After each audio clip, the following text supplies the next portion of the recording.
What is up, JL Life? Modell here. Today's video, TJ updates. Stay tuned.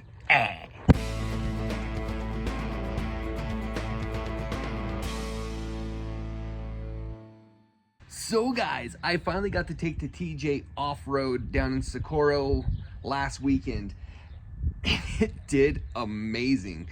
I crawled up most things. I know. I didn't record much. This is all I got.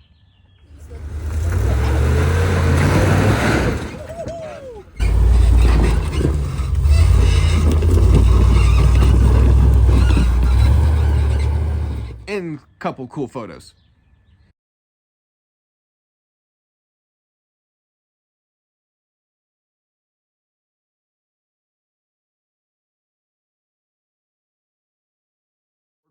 The reason why we didn't record much is it was a big group that went down. It was topless day.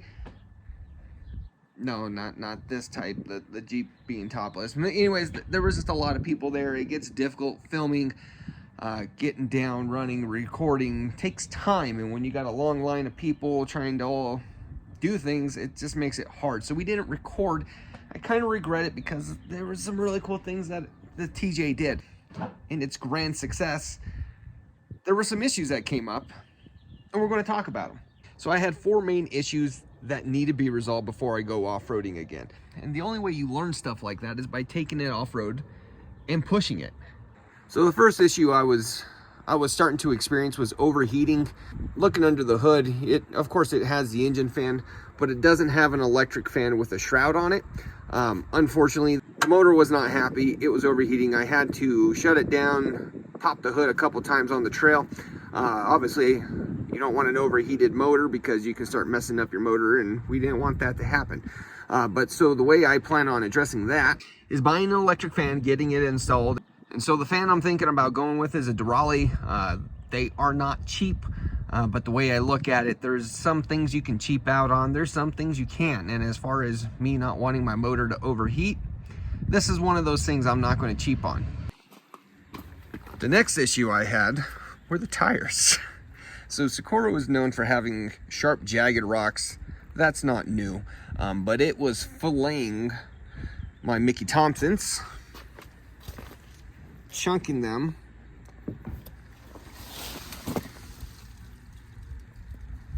There's another one, and another one. Of course, the front tires took the brunt of the damage. The back does have some chunking, not as bad, but this won't do. And it's unfortunate. I was hoping that these tires would last a little bit because tires are expensive, and I'm trying to pay off some things before I go and buy other big purchases. I would have loved to have put stickies on there, but they're more pricey. So I didn't go with stickies, but I ordered some new tires. You'll have to stay tuned to find out what. And another silly thing, my beadlocks with the Chevy emblems. I couldn't just buy new tires and mount them on old beadlocks. I had to get new. So I ordered wheels too. Those are coming in. Once those come in, we'll do a video on installing the beadlocks and tires on the new wheels. The third, the transfer case adapter between the transmission and the transfer case started leaking again. So we're going to have to find a better way of a permanent fix to that. My buddy has some good ideas, and we'll be getting that taken care of next week. And the last major issue I had were the brakes. The brakes do work. They just weren't working very well. I was having to put a lot of pressure on the brakes to try to get them to stop. And unfortunately, when I had replaced the rotors about a month ago, I wanted to bleed the brakes, and I couldn't because the bleeder valve was seized on there and it wouldn't open.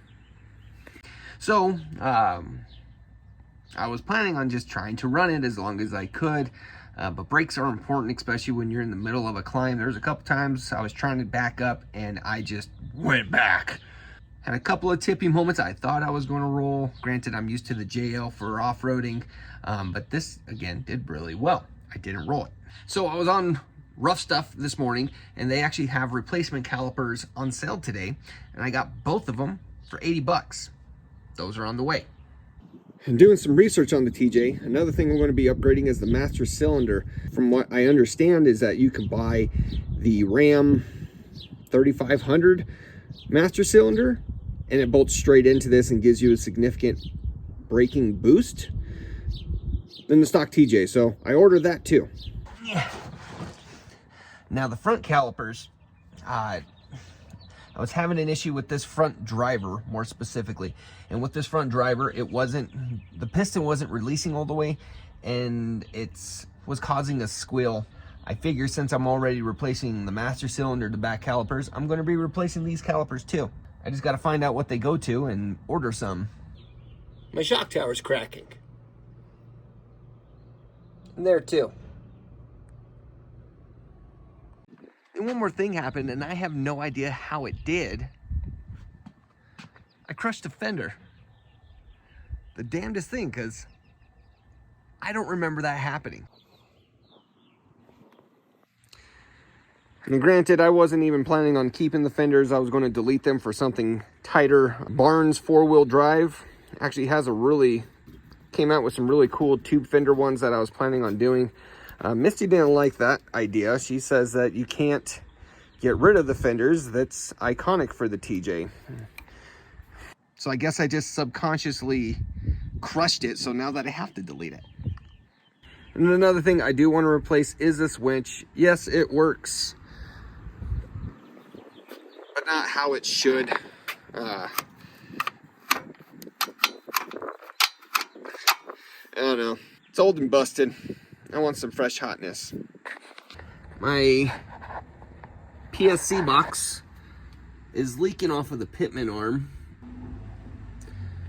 Nothing too drastic, but something that will need to be addressed and rebuilt. Another thing, when I was loading the Jeep onto the trailer and I was putting the front tires on and trying to get the back tires to follow, they weren't following the line I was on and I was crooked, which, like, this isn't right. And then of course, shortly after that thought came into my head, I never adjusted the track bar. Of course, when I first got the Jeep, it would slam down. I lifted it about 3.5 inches just by adjusting the coilovers and the Ories. So obviously, I just assumed that it was probably at a good ride height before. Nah, it needs to be fixed. And so you just go from the frame down to the tire. Here we're roughly about 12 inches.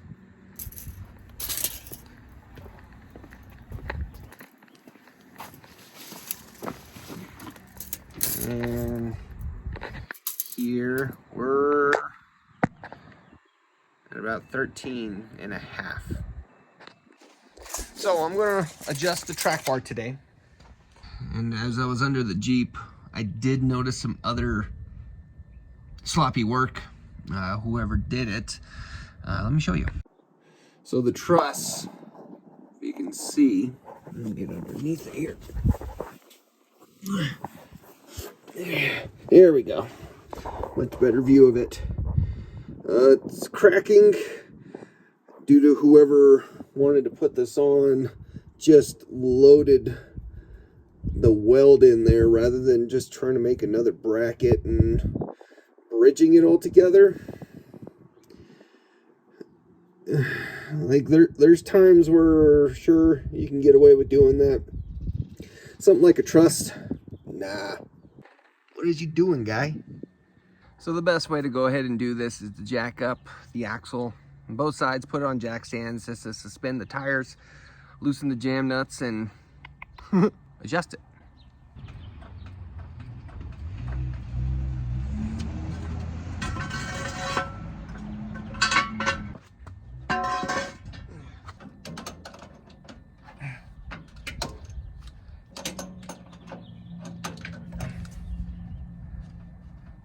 This one's reverse threaded. That's positive.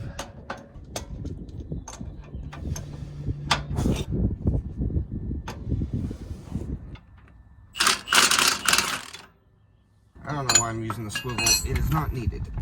You see it's all rusted down in the threads, making it kind of hard. I'm going to have to get a wrench and turn the time.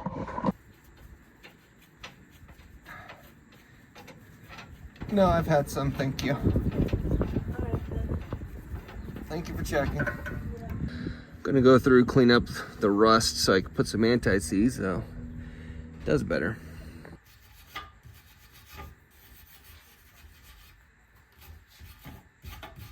And this time, hit it with some anti-seize. Alright, let's go slip this back in.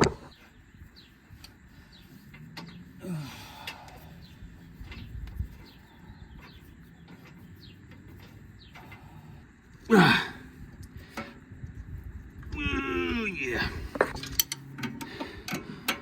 I have seize bolts for breakfast. Oh yeah.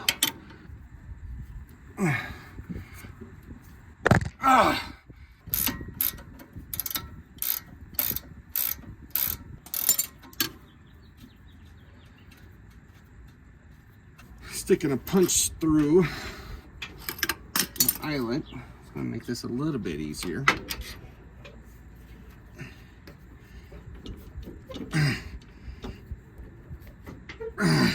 So I was sitting here trying to remove this sway link. Unfortunately, it was too seized up. I stripped out the bolt. I'm gonna have to end up cutting this off and replacing the end.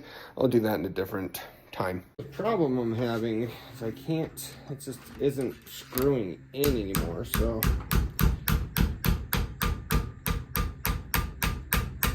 Something else that's gonna eventually need to be changed out is the track bar. I was trying to tighten it to pull the actual driver more because it's offset by, I guess, 3/4 of an inch.